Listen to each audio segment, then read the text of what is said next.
बच्चों, मैं दिलों व्यास रजनीश इंस्टीट्यूट में आप सभी का स्वागत है। जय हिंद, जय भारत। जैसे कि हमने पिछले वीडियो के अंदर देखा था रजवाड़ों का विलय। रजवाड़ों के विलय में हमने सभी को देख लिया था, काफी रजवाड़ों का विलय हो चुका था, लेकिन कुछ एक यानी कि इसके अंदर हैदराबाद, जम्मू कश्मीर, मणिपुर, उसके विलय के बारे में हम आज क्या करेंगे, अध्ययन करेंगे। मणिपुर और हैदराबाद का विलय के बारे में इसी लेसन में हम पढ़ेंगे, लेकिन जम्मू कश्मीर के विलय के बारे में हम लेसन 8 में पढ़ेंगे, यानी कि लेसन 8 जो है उसमें जम्मू कश्मीर के विलय के बारे में दे रखा है। अब हम पढ़ते हैं हैदराबाद। हैदराबाद जो थी बहुत ही बड़ी रियासत थी और हिंदुस्तान के चारों इलाकों से घिरी हुई थी, यानी कि ये बीच में थी, चारों इलाकों से, हिंदुस्तान के चारों इलाकों से हैदराबाद जो थी घिरी हुई थी। यहाँ के शासक निजाम थे। निजाम जो थे बहुत ही अमीर व्यक्तियों में से एक थे। उनकी मंशा यह थी कि यह क्या एक आजाद रियासत का इसको क्या मिले, दर्जा मिले। किसे मिले? आजाद रियासत का दर्जा हैदराबाद को। लेकिन हैदराबाद की जनता जो थी वो निजाम के शासन को पसंद नहीं करती थी, यानी कि हैदराबाद की जनता जो थी वो इसके खिलाफ थी, निजाम के शासन के क्या थी, खिलाफ थी। और उन्होंने वहां पे क्या छेड़ दिया, आंदोलन छेड़ दिया। खास तौर से वहां के किसान जो थे वो निजाम के शासन से काफी दुखी थे। निजाम के शासन से खास तौर से कौन दुखी थे? किसान थे। और निजाम के शासन में महिलाओं पर भी क्या हुआ, अत्याचार हुआ। उस आंदोलन को कुचलने के लिए, उसी आंदोलन को कुचलने के लिए निजाम ने अपने रजाकारों को भेजा।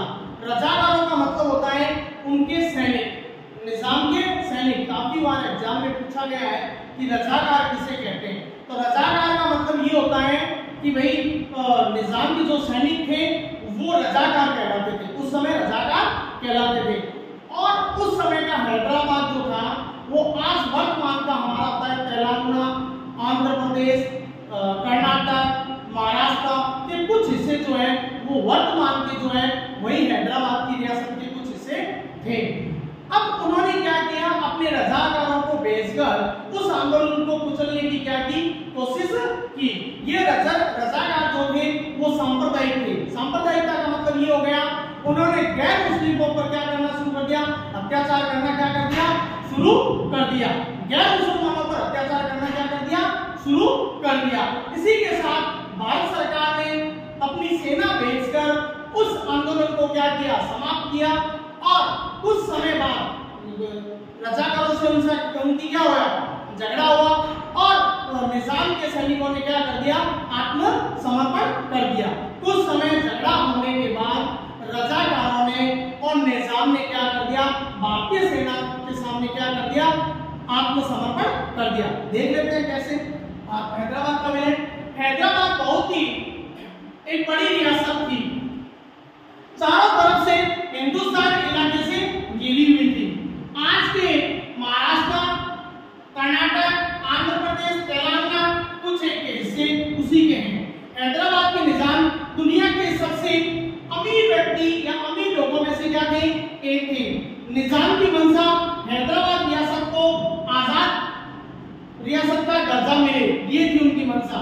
निजाम ने नवंबर 1949 में भारत के साथ यथास्थिति बहाल रखने का एक समझौता किया। यह समझौता 1 साल के लिए था। इसी बीच भारत सरकार से हैदराबाद की बातचीत जारी रही। इन्होंने क्या किया था, 1 साल के लिए यथास्थिति का क्या रखा, समझौता किया भारत सरकार के साथ। भारत सरकार के साथ 1 साल तक यथास्थिति रखने का क्या किया, समझौता किया। इसी बीच भारत सरकार की हैदराबाद से क्या होती रही, बातचीत होती रही। हैदराबाद की जनता ने निजाम के शासन के खिलाफ क्या कर दिया, आंदोलन छेड़ दिया। अब हैदराबाद की जनता ने निजाम के खिलाफ क्या कर दिया, आंदोलन छेड़ दिया। तेलंगाना के किसान निजाम के दमनकारी शासन से खास तौर से क्या थे, दुखी थे। वहां के तेलंगाना के जो किसान जो थे वो खास तौर से इससे क्या थे, काफी दुखी थे। महिलाएं निजाम के शासन में सबसे ज्यादा जुल्म का क्या हुई, शिकार हुई। निजाम के शासन में महिलाएं सबसे ज्यादा क्या हुई, शिकार हुई, जुल्म की क्या हुई, शिकार हुई। आंदोलन को कुचलने के लिए निजाम ने रजाकारों को भेजा। इस आंदोलन को कुचलने के लिए निजाम ने क्या भेजा, अपने रजाकारों को भेजा, अर्थात अपने सैनिकों को भेजा। रजाकार जो थे अर्धसैनिक होते हैं, ये उसके क्या थे, अर्धसैनिक थे। ये सांप्रदायिक क्या थे, अत्याचारी थे, और इन्होंने गैर मुसलमानों को अपना क्या बनाया, शिकार बनाया। सितंबर 1948 में भारतीय सेना निजाम के सैनिकों को काबू पाने के लिए हैदराबाद पहुंची। अब भारतीय सेना जो थी वो कहां पहुंची, हैदराबाद पहुंची, और कुछ रोज लड़ाई के बाद निजाम ने क्या कर दिया, आत्मसमर्पण कर दिया। और इसी के साथ निजाम के आत्मसमर्पण के साथ ही इस हैदराबाद का विलय जो था वो भारत के अंदर हो गया। उसी क्रम में हम आगे बढ़ते हैं, मणिपुर का विलय। मणिपुर का विलय कैसे हुआ? मणिपुर के राजा बोधचंद्र सिंह थे। मणिपुर के जो राजा थे वो बोधचंद्र सिंह थे। उन्होंने भारत संघ में विलय के लिए राजी हुए, लेकिन उन्होंने एक शर्त रखी कि मणिपुर का विलय भारत में कर लिया जाएगा या उस पर हस्ताक्षर कर देंगे, लेकिन इसके साथ साथ आंतरिक मामलों में मणिपुर को क्या दी जाएगी, स्वायत्तता दी जाएगी। उसके जो आंतरिक मामले होंगे उनको क्या रखना पड़ेगा, आपको स्वतंत्र रखना पड़ेगा। इसके लिए वो क्या हो गए, राजी हो गए। भारत सरकार भी इसके लिए भी क्या हो गई थी, तैयार हो गई थी। लेकिन वहां अर्थात मणिपुर के अंदर कांग्रेस पार्टी को छोड़कर कोई भी पार्टी जो थी विलय के लिए अर्थात भारत के विलय के लिए तैयार नहीं थी। मणिपुर में ये विधानसभा में गहरे मतभेद थे कि कांग्रेस पार्टी के अलावा अन्य कोई भी पार्टी जो थी, वहां की मणिपुर की अन्य कोई भी पार्टियां जो थी वो भारत के विलय के लिए तैयार नहीं थी।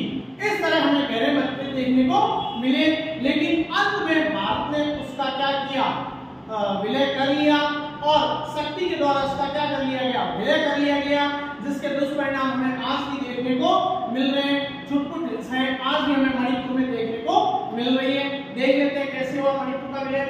मणिपुर का विलय आजादी के चंद रोज पहले मणिपुर के महाराजा बोधचंद्र सिंह ने भारत सरकार के साथ भारतीय संघ में मणिपुर के रियासत के विलय के एक सहमति पत्र पर हस्ताक्षर किए। उन्होंने आजादी से चंद रोज पहले ही क्या कर दिए थे, विलय पर क्या कर दिए थे, हस्ताक्षर कर दिए थे। बदले में क्या किया, बदले में मणिपुर की आंतरिक स्वतंत्रता क्या रखी गई, बरकरार रखी गई। आंतरिक स्वतंत्रता बरकरार रखी जाएगी। 1948 में मणिपुर में चुनाव करवाए गए, जिसके फलस्वरूप वहां का संवैधानिक राजतंत्र क्या हो गया, कायम हुआ। 1948 में वहां पे क्या करवाए गए, चुनाव करवाए गए, पहले चुनाव करवाए गए, और जहां पर संवैधानिक राजतंत्र क्या हो गया था, कायम हो गया था। बाद विलय पर मणिपुर की विधानसभा में गहरे मतभेद थे। बाद विलय पर मणिपुर विधानसभा में गहरे मतभेद थे। मतभेद क्या थे, मणिपुर की कांग्रेस पार्टी अतिरिक्त सभी राजनीतिक पार्टियां भारत विलय के खिलाफ थी। कांग्रेस को छोड़ दें तो वहां पे सारी जो पार्टियां थी वो मणिपुर की क्या थी, इसके विलय की क्या थी, खिलाफ थी। मणिपुर की सारी पार्टियां जो थी अर्थात कांग्रेस भारत विलय के क्या थी, पक्ष में थी। बाकी वहां मणिपुर की जितनी भी पार्टियां थी वो विलय के पक्ष में नहीं थी। मणिपुर की निर्वाचित विधानसभा से परामर्श किए बगैर भारत सरकार महाराजा से भारत विलय पर हस्ताक्षर लिए और मणिपुर का विलय क्या हो गया, भारत में हो गया। इसी के साथ भारत सरकार ने वहां के विधानसभा के निर्वाचित लोगों से बातचीत किए बगैर राजा से विलय पत्र पर हस्ताक्षर करवा के मणिपुर का विलय किसमें कर लिया गया, भारत में कर लिया गया।